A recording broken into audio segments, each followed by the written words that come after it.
Minas Vídeo Teleproduções.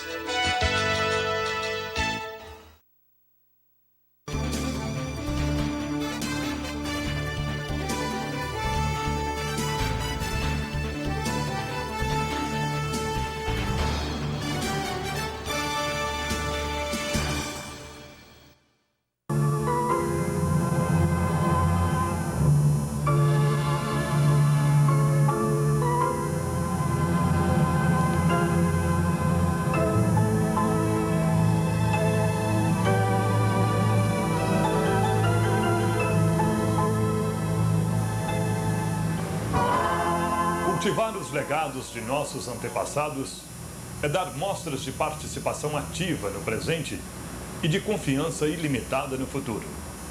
Esta é a razão desse documentário.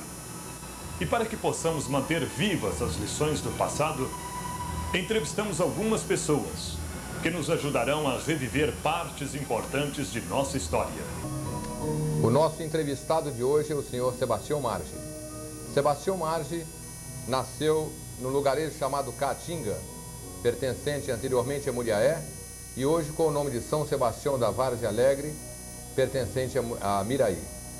Sebastião Marge nasceu no dia 24 de maio do ano de 1903. Veio para Muriaé no início de 1925, aqui se estabelecendo com atividades comerciais ao longo de todo esse período de vida que já se estende por 84 anos aproximadamente. Hoje nós vamos entrevistá-lo e reviver alguns fatos pertinentes à história de Muriaé durante todo esse período em que ele passou, viveu aqui em nossa cidade e testemunhou vários fatos concernentes à política, ao comércio e às atividades em geral em nossa cidade.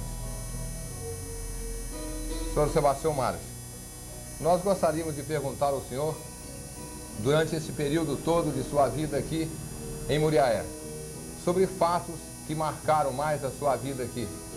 O senhor poderia falar à vontade sobre fatos, sobre política, sobre comércio, desde esse período todo de sua chegada a Muriaé em 1925, para que fique registrado nesse nosso projeto de memória da cidade. O que o senhor teria para nos dizer, por exemplo, a respeito de fatos pitorescos sobre, por exemplo, a política local em Muriaé? Posso falar? O que me recordo foi contado pelo próprio presidente da Câmara de Muriaé, senhor Coronel Isalino. Aqui já teve João Crisóstomo de Oliveira, um famoso político do passado. Ele, naquela época, mandava e desmandava, entendeu? Mas fizeram 11 doutores, fizeram uma coligação política e conseguiram derrubá-lo. E eles reunidos mandaram uma intimação para cobrar de João Crisóstomo de Oliveira 400 contos de réis, que naquela época era muito dinheiro. E achava um oficial de justiça para levar a intimação. Mas um compadre de João Crisóstomo de Oliveira, que era meirinho, que é os tais oficiais de justiça, se prontificou a levar a intimação para o senhor João Crisóstomo de Oliveira, numa fazenda perto de São Manuel, hoje Higienópolis. João Crisóstomo de Oliveira era um homem valente, capacitado, tinha muitos capanga, era valente.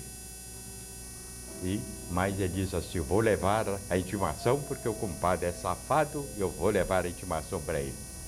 Então, quando ele apontou na frente da fazenda, João Crisóstomo logo de relance viu que tinha qualquer coisa. Quando ele chegou, ele cumprimentou e disse: ah, compadre, que saudade que tem da comadre, do meu afilhado, compreendeu? E quanto você hoje, compreendeu, vamos matar a nossa saudade, hoje não vamos falar em negócio. Mas o compadre, todo impaciente, queria se desincumbir da missão, mas veio a noite, compreendeu, dormiu, amanheceu o dia, compreendeu? E ele diz, compadre, ainda é muito cedo, vamos almoçar, compreendeu? Ainda continuamos a conversar. E depois de conversar, que já era tardinha, compadre, já que matamos a saudade, o que me traz aqui o senhor? Qual é o seu motivo? Ele todo trêmulo, o oficial de justiça, já, compadre, eu fui mandado, ele já trouxe uma intimação. Leia. Então tem uma intimação para ele apresentar os bens para penhora para 400 contos de réis. Ele diz assim, compadre, você trouxe papel aí? Ele nem papel queria gastar. Ah, trouxe sim, pois vou dar os bens à penhora. Escreve aí, compadre. Ele começou a escrever. No dia tal, e o oficial de justiça e tal, penhora os seguintes objetos. Até aí ia bem. Aí o João Crisóstomo diz assim, uma cangalha velha. Ele suspendeu a caneta, escreve aí, compadre. Os capangas tudo reunido em torno dele, uma cangalha velha. Ele, trêmulo, escreveu para o doutor fulano de tal. Outra cangalha velha para o doutor fulano de tal. E foi tratando as cangalhas até que completou 11 cangalhas para 11 burros. Isso aqui, que eram os doutores que derrubaram ele politicamente. Ele então assinou, o João Crisóstomo assinou também, concordando com a presente penhora. Aí quando ele chegou em Muriaé, eles perguntaram como é que foi e diz assim, eu estou desonrado. Vocês podem me exonerar do cargo porque eu estou destruído. O que foi? Eu não posso nem falar o que aconteceu. Até quando mostraram o documento, eles se revoltaram. Juntaram muita gente, mais talvez 1000 pessoas, para ir na fazenda do Dr. João Crisóstomo para fazer valer a autoridade dos doutores de Muriaé. Mas vem o bom senso, o medo, para evitar derramamento de sangue. Eles resolveram ir para a capital do estado, falar com o senhor governador, para ele tomar providência. Compreendeu daquele grande assinte aos doutores de Muriaé, o povo de Muriaé. E foram. O governador naquela época, Raul Soares. Não chamaram. Quando ele leu o documento, Raul Soares, que era carrancudo, um homem que não ria, riu tanto que chegou a deitar numa cadeira de tanto rir. Então, 11 cangalhas para 11 burros. Aqui. Aí eles riam, depois perguntaram, o senhor governador, e agora? O que nós devemos fazer? Ah, meu João Crisóstomo, diz o Raul Soares, o que vocês devem fazer? Arquivar na Câmara Municipal de Muriaé esse documento com um papel histórico daquele município. E diz o Isalino, se não tiver lá, é porque eles não cumpriram a ordem do governador, está arquivado na Câmara Municipal de Muriaé. São fatos interessantes, então, de nossa política. Sobre o comércio, nós sabemos que em 1929 houve uma quebra mundial através do cracking da Bolsa de Valores de Nova York. E esse cracking produziu um efeito no mundo inteiro, inclusive no Brasil. Como é que foi essa situação do comércio em Muriaé em 1930, por exemplo? Em 1929 houve a grande queda do café. Grande queda de café. Tanto foi que se arrasou o Brasil todo. O próprio Estados Unidos sofreu muito com aquela queda, mas o Brasil sofreu muito. Tanto foi que quando chegou pelos idos de 1930 se podia mudar a roupa na Praça João Pinheiro, que não se via ninguém, sumiu tudo. Fazendas lá na Limeira e em outros lugares aí, era vendida na Praça Pública por 10 cruzeiros e não achava quem comprasse. Comprou, eu mesmo, compreendeu, vendi 14 casas na Barra com a máquina de café, máquina de arroz, moinho de fubá, carroça e todos os tal. O único homem que eu consegui vender foi para Ângelo Simão, que era o único homem na cidade que tinha 14 pontos. Teve um período também que o senhor teve uma linha de transporte de ônibus para Limeira. Tem uma história engraçada do famoso rasga-saia. Aquilo foi o seguinte, compreendeu? O meu irmão, o meu saudoso irmão já falecido, ele conseguiu arranjar para mim um Chevrolet, um caminhão Chevrolet 28 no Rio de Janeiro. Eu, vendendo uma chupeta, aquela coisa, consegui arranjar um pouquinho trocados, 100 ou 200 mil reais, e comprei uma carroceria de bonde no Rio de Janeiro por 80 mil reais. Botei no caminhão e trouxe para Muriaé. O senhor Pedro Braz, pai do Zé Braz, é que me colocou, firmou ela no caminhão. E eu comecei a fazer o transporte. Fazia da Barra ao Porto por 100 réis. Uma passagem, mesmo assim não achava. Era alta, subia assim, que eles botaram o nome de rasga-saia, porque era alto. Depois comecei a fazer para essa cidade tal, mas não tinha passageiro, até que comecei a fazer para Limeira. Na Limeira, e o padre Américo me perguntou: o senhor tem fé em Deus? Eu falei: tenho. Pois então vou fazer propaganda que vou lhe arranjar muito freguês. Mas você carrega no seu ônibus, compreendeu? Galinha, feijão, arroz, e vai levando. Compreendeu? Eu comecei a carregar da Limeira para Muriaé. Na subida da serra, uma senhora gorda sentada perto de mim assim, eu dirigindo o ônibus, e o marido dela, mas eu para passar a marcha do carro na subida, que nem sai da Limeira, compreendeu? A perna da mulher me atrapalhou e eu não consegui passar, o carro ficou em ponto morto. O carro voltou de ré. E ela, mulher, salta, e eu, para não matar, tirei. E tive a sorte de chegar lá embaixo, compreendeu? Sem machucar ninguém. O padre Américo pulou do carro, olhou para a rebaceira abaixo, sujou a batida. Eu ainda perguntei depois, falei: padre, mas o senhor me perguntou se eu tinha fé em Deus, e o senhor pula e diz assim: a intuição divina, compreendeu? Isso do padre Américo. E foi também do padre Américo, compreendeu? Tornei amigo dele, ele me protegia. Mas um dia ele me contou que estava com um problema na Limeira. Os maridos estavam largando das mulheres. Mas eu fui um dos primeiros no Brasil a vender remédio de laboratório.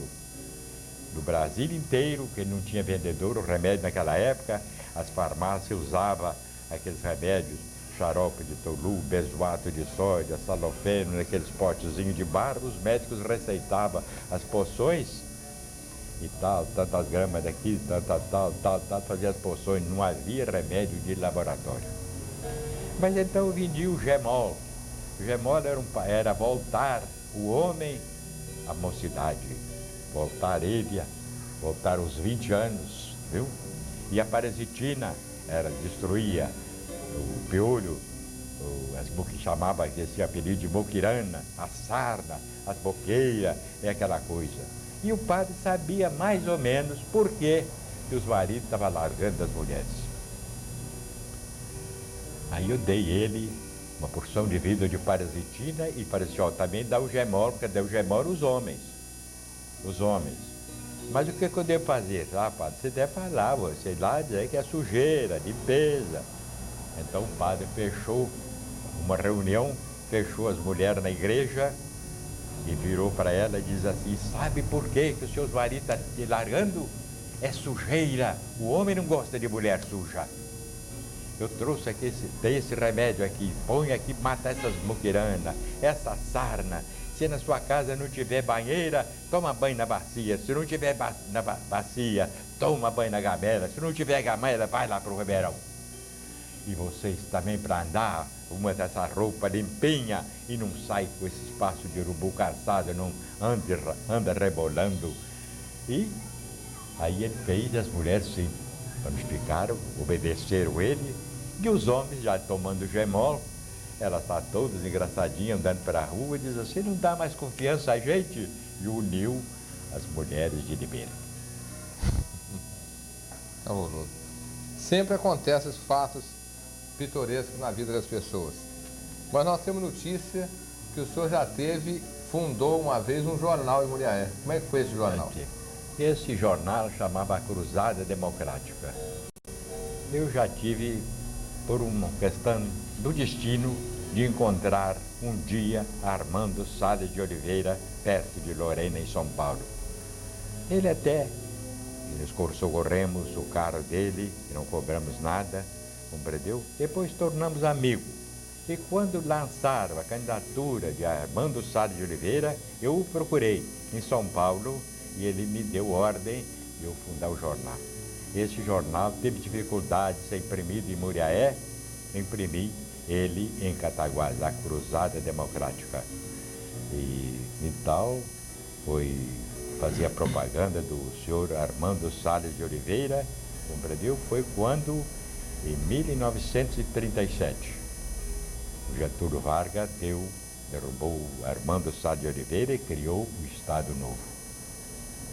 Mas nesse período que o senhor teve o jornal, o senhor chegou a receber uma carta aqui do general Filinto Miller?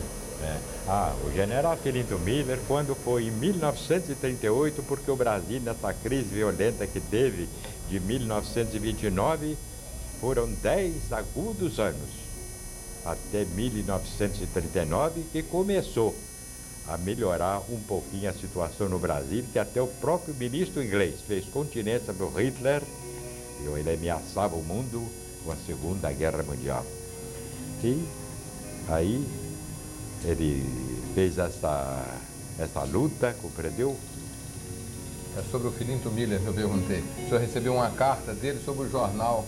Pois é, aí não. Aí eu comecei o jornal, não sei porquê, que alguém de Muriaé, ou para me fazer mal, compreendeu? Que eu não mandei jornal para o Filinto Miller, o chefe de polícia no Rio. Mas um dia, um carteiro aí, que tinha apelido de Filó, e começou a espalhar. Eu recebi uma carta registrada do chefe de polícia com um barulho registrado, da chefia de polícia do Rio. Ele começou a espalhar aqui da cidade que eu tinha recebido ordem de prisão do chefe de polícia. Mas o chefe de polícia, na carta, me remetia o clichê do senhor Getúlio Vargas, o presidente da República, e me pedia para eu estampar no seu conceituado jornal a Cruzada Democrática. Eu estampei o retrato de Getúlio Vargas e fiz um artigo. Getúlio Vargas, o grande presidente do Brasil, mas infelizmente ele está com 17 generais sem soldado, porque os 17 generais que eu falava eram os 17 governadores que eu apoiava ele, mas ele mostrou que tinha mais prestígio do que os 17 generais. Ele conseguiu derrubar Armando Salles de Oliveira. E livro também, o senhor chegou a escrever um livro? Escrevi um livro denominado A Chave da Fortuna ou o Mapa de um Tesouro. Ele foi imprimido na tipografia Coelho Branco, na Avenida Rua da Quitanda, número 5.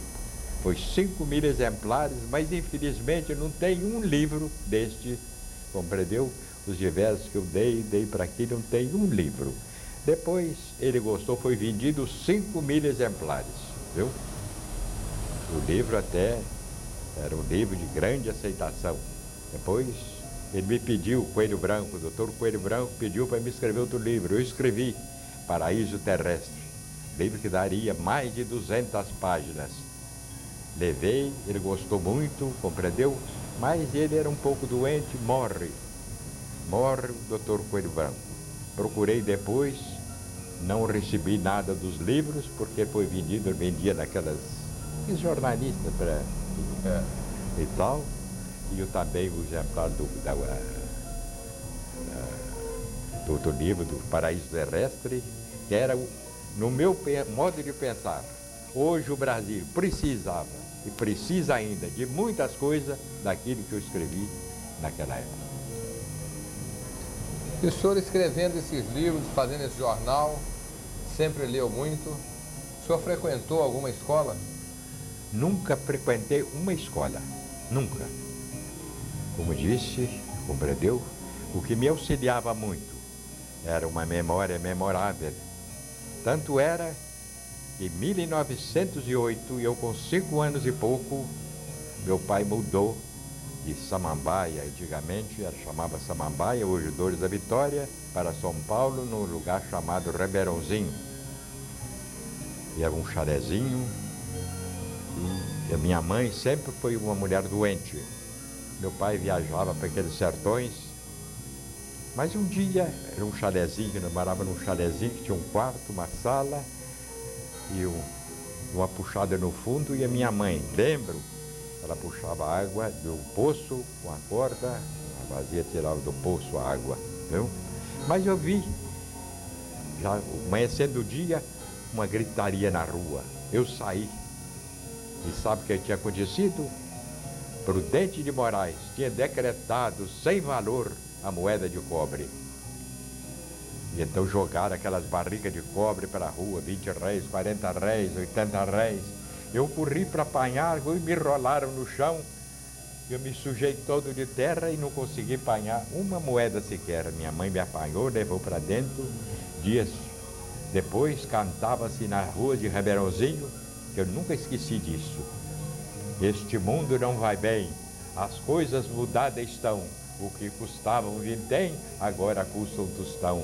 É preciso na barriga por seu enorme cinturão. Quer dizer que a crise já era uma coisa que existia naquela época e pois já tive inflação naquela época, né? Agora a gente gostaria de fazer uma pergunta ao senhor, a gente sabendo depois dessa sobre a experiência. Escola, quero falar sobre a escola. Pois é, dessa experiência toda, nós fizemos a primeira pergunta, o senhor talvez não prestou bem atenção. É sobre a escola que o senhor não respondeu. O senhor frequentou alguma escola? Então, quando... Essa pergunta eu vou responder. Quando a minha mãe morreu, ela morreu, nós voltamos novamente de São Paulo para Samambaia. Meu pai foi sempre um homem muito pobre. A pobreza tinha chegado ali e parado. Não tinha onde empobrecer mais. E ali ela morreu no dia 31 de dezembro de 1908 e foi enterrada, sepultada em 1º de janeiro de 1909. Poucos meses depois, meu pai casou com uma mulher chamada, que ela tinha apelido de Sachica. Era uma mulher rústica, brava, violenta. Eu sofri muito. Meu irmão, que era menor, compreendeu, sofreu menos. Mas com 6 anos de idade, compreendeu, meu pai assava, fazia broas, o carcanhar de negro assado no forno de cupim, e me mandava eu para a roça, nas imediações, que eu morava na roça naquela época, para vender aquelas broas, e falava: uma broa você troca a troco de um ovo, 6 broas, um frango, uma franga, 12 broa, uma galinha. E eu vinha carregado para casa. Meu pai depois levava aquilo lá para Miraí e vendia, mas naquela época não tinha dinheiro. Ele trocava troco de querosene, mais isso, mais aquilo, e um pouquinho de dinheiro, muito pouco. Agora, você me pergunta sobre a escola. Num vizinho nosso, lá na roça, tinha um camarada que ensinava a gente explica do abecedário, professor da roça. E meu pai pôs lá as 25 letras do nosso abecedário. Então, e tal, foi lá, 3.000 reais por mês. Venceu o mês. O homem, esse professor, era doente, tinha barriga d'água. Hoje tem outro nome essa doença, mas antigamente chamava barriga d'água mesmo. E meu pai não conseguiu arranjar os 3.000 reais para pagar, e ele falou assim: então você fala que não pode mais frequentar. Mas meu pai está parando de falar com ele, que mais um mês ele pagava os 2 meses.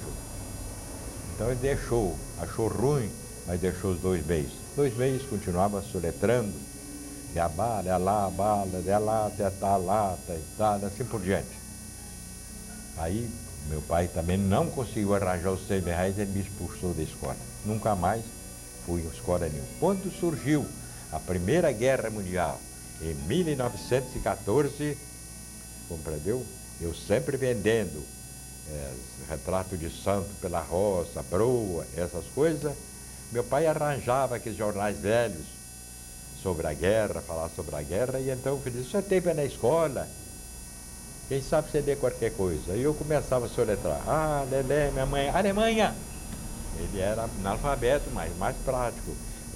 O estreito, Estreito de Dardanelo, é o Estreito de Dardanelo, a esquadra inglesa. Quer dizer, eu comentava, ele completava, e assim, quando acabou a Primeira Guerra Mundial, eu já lia correntemente tudo.